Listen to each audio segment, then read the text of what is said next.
And God deliver us from a feelingless Christianity that is cold, that is unmoved, that has no heart, that cannot be touched. If Christ is touched with the feelings of our infirmities, ought we not to be touched so with those of our brothers and sisters and those in humanity who are damned? Christ you paid, bearing all my sin and shame in love. And only a heart that is soft, only a heart that is breaking, only a heart that is after God's own heart can hear the cry from hell. Thank you for the nail-pierced hands, washed me in your cleansing flood. That's the cry of the triune Godhead. It is the cry of the Lord Jesus Christ after his crucifixion for the sins of men and women of this world. But it is also the cry of the damned. Send somebody home. Send someone to my 5 brothers, to my sister, my mother, my father, my child. Send them so that they will come to this. Crowns, you reign victorious.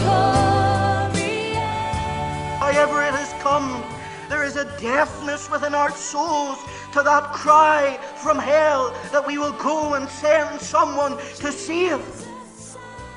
I wonder, is there anyone here that wants to hear that cry?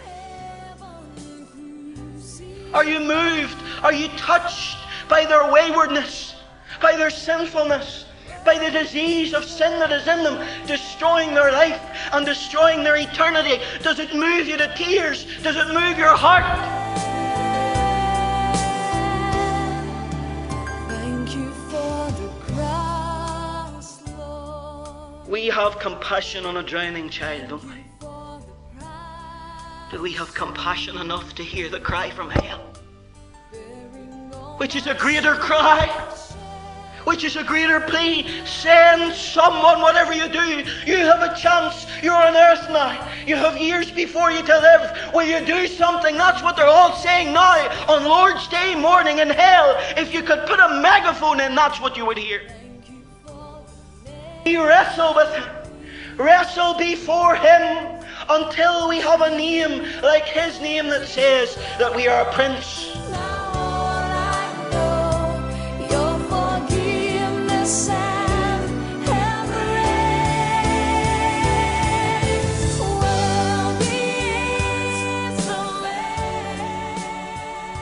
You know what the cry is today? A save yourself Christianity. Whatever you do, don't harm yourself. Be careful. Watch that you don't overdo it. Don't become too fanatical. But my friend, if you've heard the voice from hell, you know what the Lord Jesus Christ meant when he said, whosoever will save his life shall lose it, and whosoever will lose his life for my sake will save it.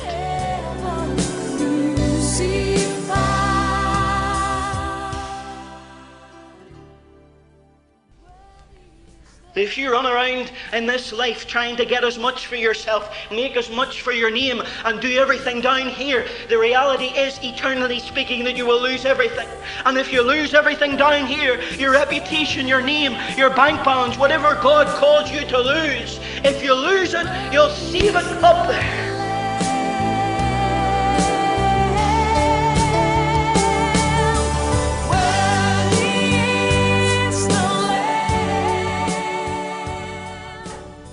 Ezekiel 33 and verse 8, and you will see there God's prophet speaking of the watchman.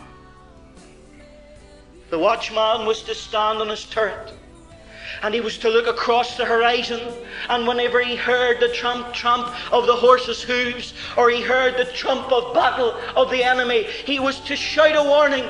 He was to put his trumpet to his mouth and blow and warn them of the judgment that was to come. God told Ezekiel,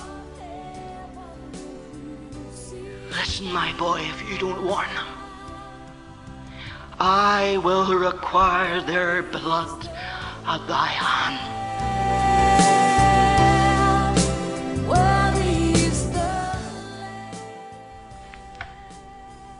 I read an atheist once who said this: you Christians, you see, if I believed what you believe about hell, I would crawl on my hands and my knees across broken glass to the four corners of the world to warn people of it.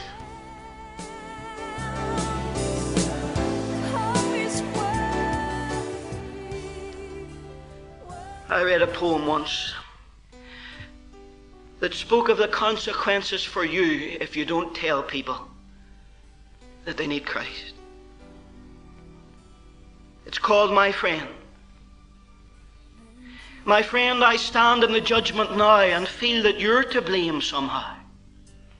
On earth I walked with you day by day, and never did you point the way.